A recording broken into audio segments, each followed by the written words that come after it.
that it has been a fantastic environment for banks. Most banks have done great over. If you look at like a 5-year chart of a Bank of America or a J.P. Morgan Chase, they've done great over the past 5 years, with the exception of 2020. Yeah. But Wells Fargo really hasn't, because even before this, they were in the doghouse. So I think that could all change this year.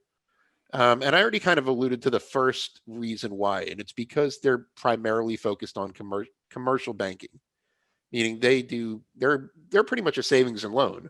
Yeah. They have a small investment banking operation, but I mean their trading revenue was less than 2% of the total this last quarter, so it's not much. But the focus on or commercial banking, while that was their biggest handicap in 2020, could be their biggest asset in 2021 as things start to reopen. Okay. So, Just I mean, you're thinking now, is part of this the idea that Wells is serving as a conduit for the payroll protection program? I mean, they're able to not only help get that money out to their commercial partners that need it the most, but then also you're going to see the benefit from the reopening and the actual businesses start picking back up as well. I mean, Wells Fargo built up their reserves by $3.1 billion in the first quarter, $8.4 billion in the second quarter, and if that doesn't turn into actual losses, this is just reserves. This isn't money they've actually lost. If that doesn't turn into actual losses because the economy is reopening, then those reserves can get released. They won't have to set aside a ton more money.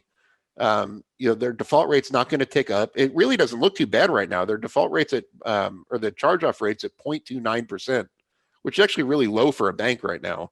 Yeah. I mean, the non-accrual loans, meaning loans that aren't being paid on right now, are at $2.5 billion, which sounds like a lot, but I mean, they set aside over $11 billion in the first 2 quarters. Yeah, not in the context of the reserves. In the context of the reserves, that sounds okay. Right. So the point is, right, like their business got hit harder than most, but as things start to normalize and they don't really need all these billions of dollars in reserves, because that's the reason they weren't profitable throughout a lot of 2020. It wasn't because they were actually losing money.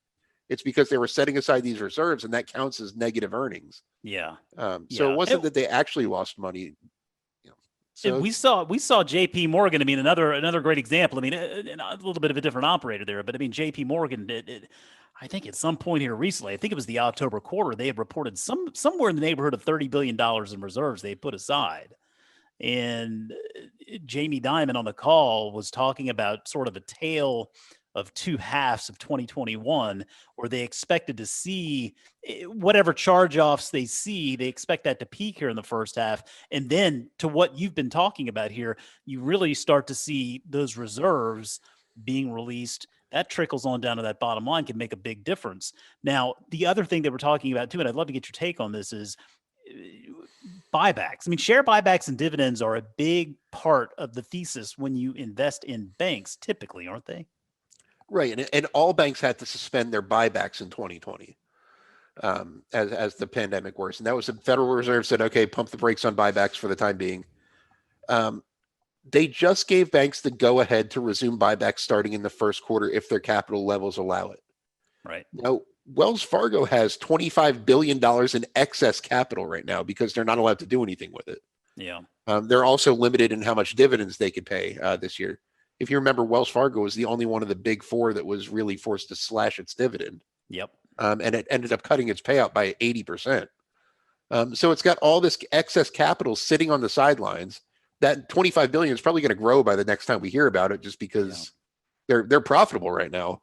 Yep. So once they can start buybacks, there's reason to believe they're going to do it aggressively. In 2019, their buyback authorization was $23 billion. To put that in context, their market cap is $125 billion right now. Wow. So they have the ability to get very aggressive with buybacks, provided that the Federal Reserve approves their plan. But the Federal Reserve already cleared Wells Fargo to resume buybacks. The bank is profitable, so it will be justified. The Federal Reserve should allow it. I mean, there's no real reason to think it won't. And that could be a huge catalyst because the stock is cheap right now. It's trading for a discount to book value. You're essentially buying, $1 of Wells Fargo's assets for about 90 cents right now. Yeah. So the bank likes to be aggressive when their stock is perceived to be cheap, especially. So I think this could be a huge catalyst going forward.